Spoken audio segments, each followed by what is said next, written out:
Have you ever stared at your bank account at the end of the month, heart sinking, wondering where all your money vanished to, like it slipped through invisible cracks in your life, leaving you exhausted, frustrated, and secretly afraid you'll never break the cycle?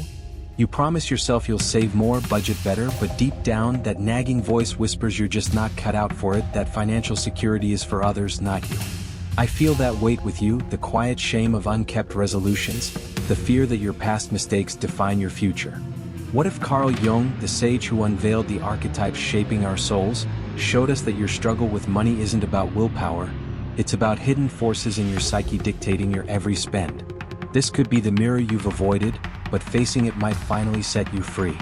If this echoes your inner turmoil, subscribe now for more profound dives into the mind, like if you're committed to change, and comment. Which money habit haunts you most? Let's unravel this together. Carl Jung, the pioneering psychologist who illuminated the collective unconscious, taught that archetypes, universal patterns wired into our psyche, govern our behaviors, often without our awareness. In works like The Archetypes and the Collective Unconscious, he described these as ancient templates, like the hero or the shadow, influencing everything from dreams to decisions.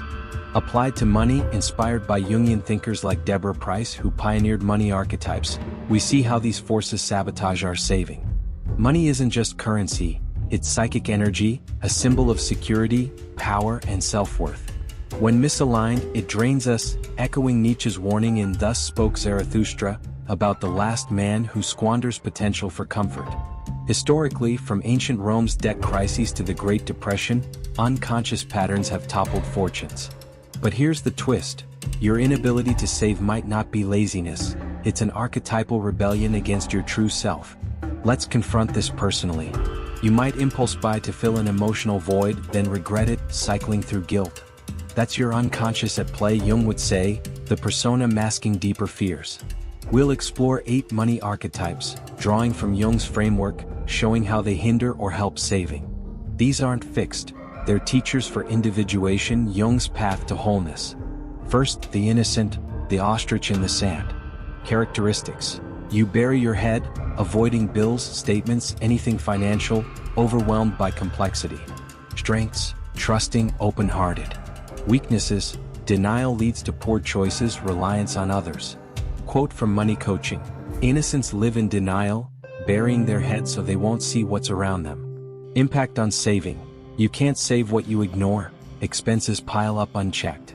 Plato's cave allegory fits: you're chained, mistaking shadows for reality, fearing the light of financial truth.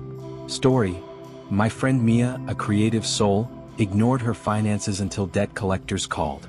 The twist: her innocence stemmed from childhood, where money was dirty, a shadow repressed. Jung urged integrating it. She did, starting small budgets, and saved her first emergency fund. Uncomfortable truth: society praises living in the moment, but it's often avoidance, challenging the mindfulness trend as potential escapism. Second, the victim, the blame game master. You point fingers at the economy, your boss, bad luck, feeling powerless, excusing why saving eludes you. Victims blame financial woes on external factors, as per archetypal models. Strengths: empathy from suffering. Weaknesses: passivity, manipulation for help. Bonhoeffer, in Life Together, spoke of victimhood as false community, avoiding personal grace. Historically, during feudal times, serfs embodied this, trapped by lords, mirroring modern wage slaves. Impact: saving feels futile, so you don't try, perpetuating poverty. Analogy: like Sisyphus pushing his boulder but blaming the hill. Twist: victims often self-sabotage unconsciously, per Jung's complexes, repeating parental patterns. A client, Tom, blamed his ex for debts but realized his victim archetype echoed his father's resignation. Integrating it, he budgeted fiercely, saving thousands. Challenge: therapy culture enables victims. True healing demands accountability, flipping self-help norms. Third, the martyr, the self-sacrificing giver. You prioritize others, family, friends, giving away money, neglecting your nest egg. Martyrs busy themselves with others' needs, neglecting their own. Strengths: generosity breeds loyalty. Weaknesses: resentment builds, using money to control. Machiavelli, in The Prince, warned of false benevolence masking power plays. In Victorian eras, martyrs like overworked mothers symbolized this, sacrificing for duty. Impact on saving. Your account empties for others, leaving you vulnerable in retirement. Vivid story. Elena, a nurse, loaned savings to siblings always broke. The unexpected. Her martyrdom hid fear of independence, a shadow fear of abandonment. Jung's anima integration helped. She set boundaries, saving while still caring. Truth. Nice guys finish last in finances, challenging altruism as virtue when it harms self. Fourth, the fool, the risk-taking gambler. You chase quick wins, lotteries, risky investments, seeking windfalls over steady saving. Fools take financial shortcuts, gambling by nature. Strengths, boldness can pay off. Weaknesses, impulsivity, poor judgment. Nietzsche's will to power twisted here, power sought externally, not inwardly. Ancient gamblers in Rome's dice games embodied this, losing fortunes. Impact. Savings evaporate in bets, no discipline. Analogy like Icarus flying too high, crashing. Twist. Fools often win short-term, reinforcing the habit, but long-term ruin follows. My acquaintance Jake lost inheritance on crypto hype. Confronting his fool archetype via journaling revealed thrill-seeking masked inadequacy. He shifted to index funds, building wealth slowly. Unsettling. YOLO, culture glorifies fools, but Jung saw it as flight from shadow work. Fifth, the creator/artist, the money hater. On a spiritual path, you view money as materialistic, blocking abundance. Creators have a love/hate with money, despising materialism. Strengths, values deeper than wealth. Weaknesses, negative beliefs sabotage earnings/saving. Plato's ideal forms suggest money as illusion, but Jung grounded it in psyche. Renaissance artists starving for art lived this. Impact. You undersave, equating frugality with virtue but struggle. Story. Sophia, a writer, rejected high-paying gigs, always scraping by. Twist. Her archetype hid fear of corruption, a projected shadow. Integrating, she monetized creativity, saving ethically. Challenge. Spiritual bypassing uses money is evil to avoid responsibility, flipping enlightenment narratives. Sixth, the tyrant, the controlling hoarder.